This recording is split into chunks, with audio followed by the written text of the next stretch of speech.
Hello and welcome to my channel. I'm Tiffany, a retired librarian turned homeschool mom. And in this video, we're going to look at a feel-good family film from 1996.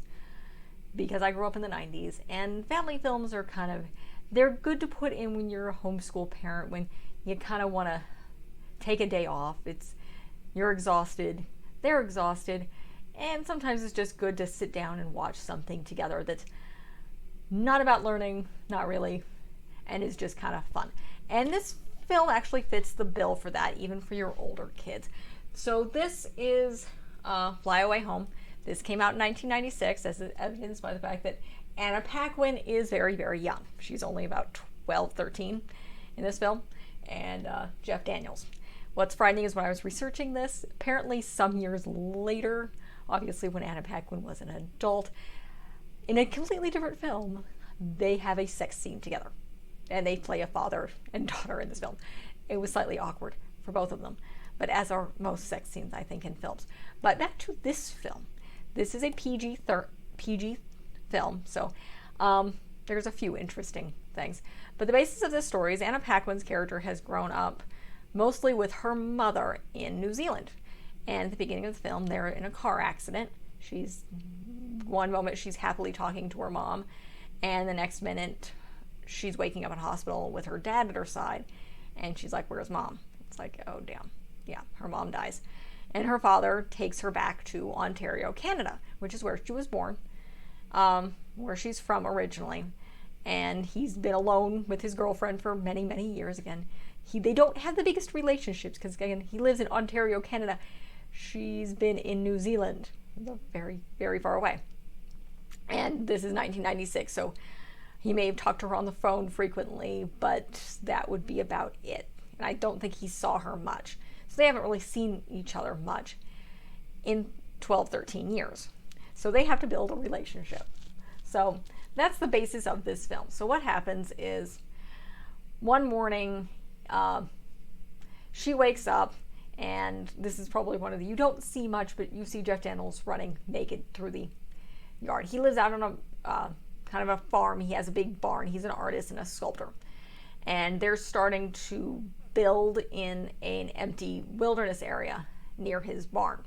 So you have developers, and he's pissed off. And she basically, you see this from her point of view of a second story window of him running butt naked across his land when the builders and the construction crews are coming to clear the land, and he's pissed off because he doesn't want civilization next door. He doesn't want probably a bunch of homes or something. And you kind of see that, and you kind of get the feel of this is a film of people who love and respect nature and wildlife against essentially builders and people who are trying to destroy nature and just are there for the profit. So that's kind of the start of the film. Well, after this happens, she goes out there and she finds a bunch of abandoned geese eggs. And she brings them back into the barn and hides them.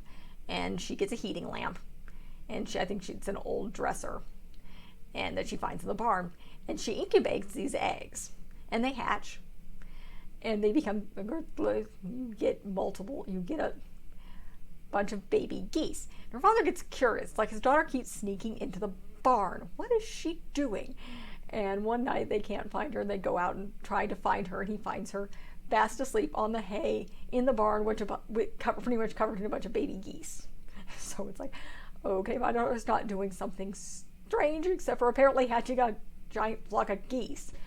So they're not quite sure what to do. He calls Fish and Wildlife. Well, Fish and Wildlife sees them as a danger because they don't know how to fly south. And so they try to basically he tries to trim, I think, the tail feathers, essentially making them flightless. And her father stops him. He's like, no, we don't want to do this. He becomes the antagonist. So they send him off. His father throws him out. His daughter, Amy, that's her name, is pissed off because she thinks her father invited this guy to do this.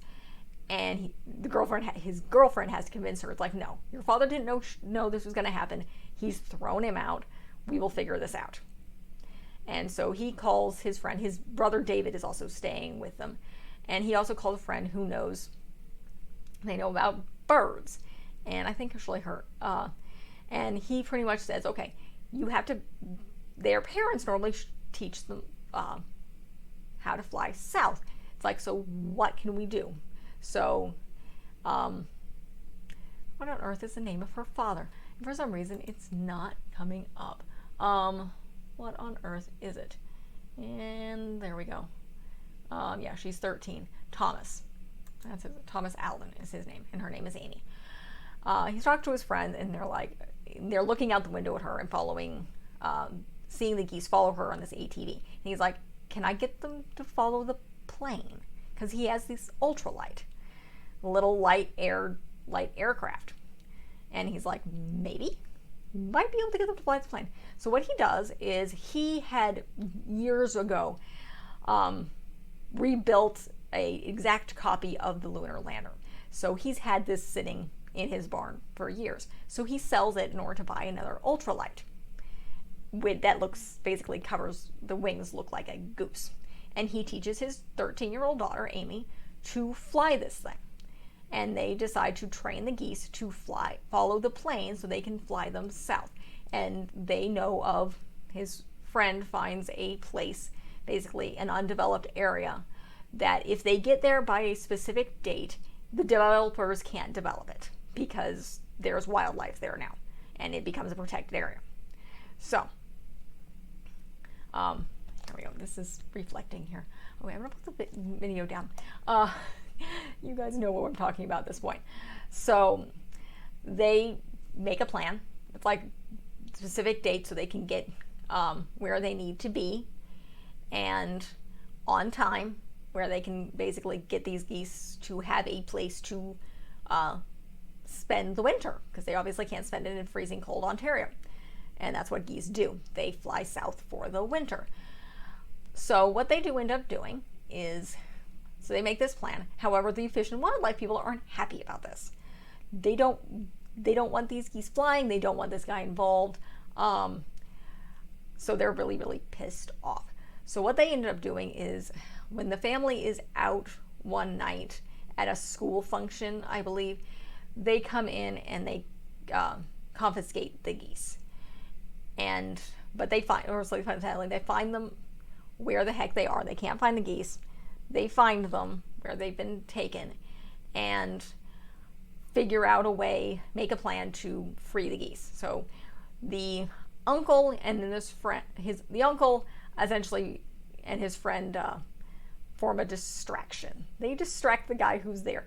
The head honcho guy that originally tried to clip the bird wings is actually talking to Amy's class. I think this might have been part of their plan to get him out of there. He's talking to her class about birds and aviation and things like that. So they're able to break the birds loose, but they're running late. So this puts them behind when they originally wanted to leave. So they're on the wire, as her father says. So they get the geese released from the kennels where they have them.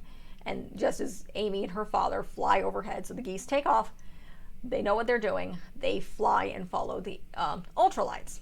And they bypass her school. So, yes, she thinks it's very, very cool. Her father thinks it's like wonderful. I turned my child into a criminal because they just basically broke the law by freeing their own geese and flying south. So they fly over Lake Ontario. Now, this is kind of a funny thing. This is definitely done for dramatic effect. There's, I think it's a Coast Guard base that's watching both the air and the land. And somehow the ultralights and the geese end up on radar, and they scramble jets.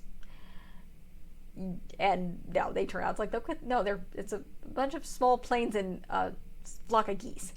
And so they end up landing there, and it ends up on the news. And in real life, no, this would not happen, because radar, from what I've been able to tell by looking at the IMDb page, it would consider this background noise. Otherwise, the radar would be going crazy, because geese fly south over Lake Ontario all the time, because that's what they do. So they're Canadian geese. They fly from Canada down south. They're doing this twice a year, and there's a lot of them.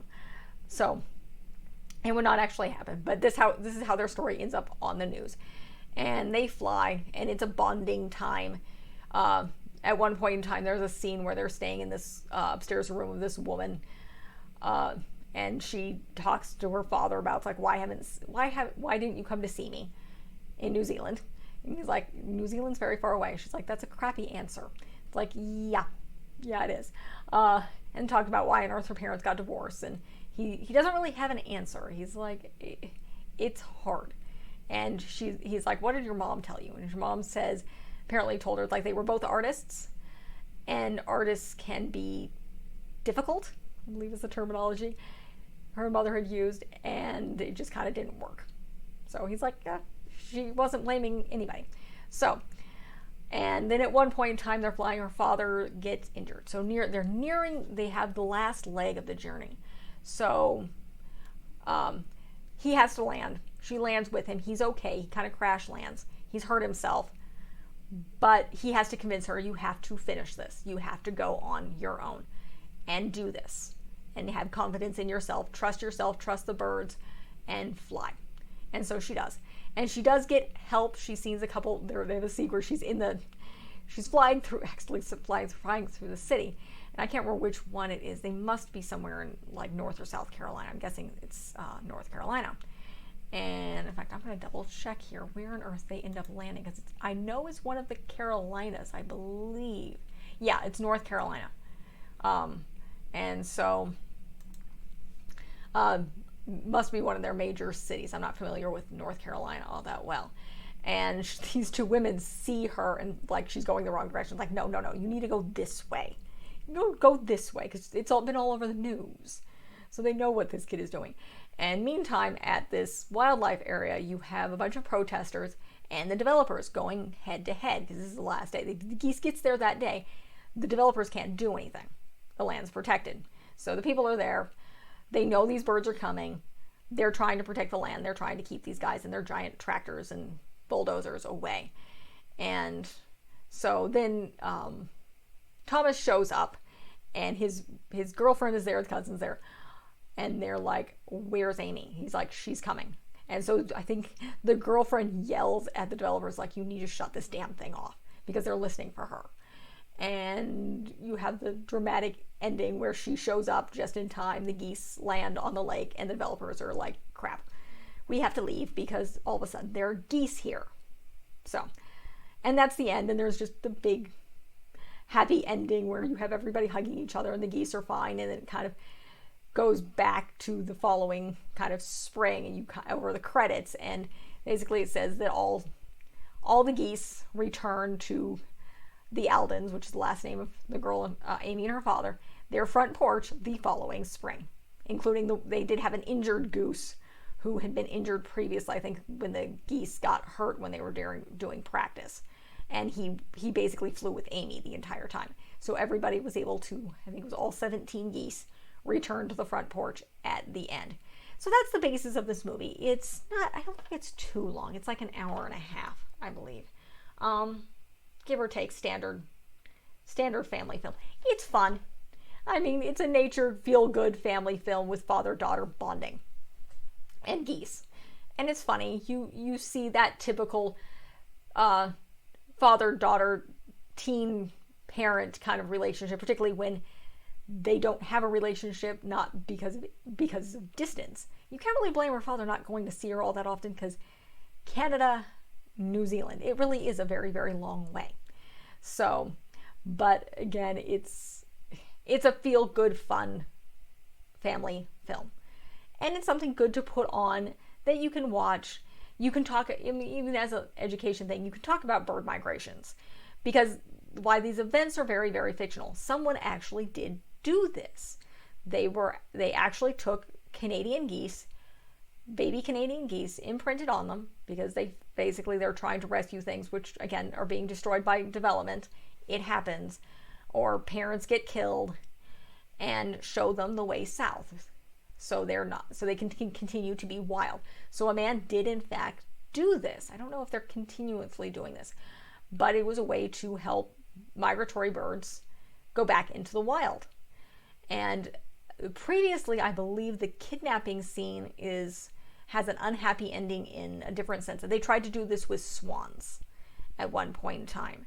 and they were confiscated. And they had raised these birds, and they were adults at this point, and they lost them. I don't know what eventually happened to them. I don't think they even knew what eventually happened to them.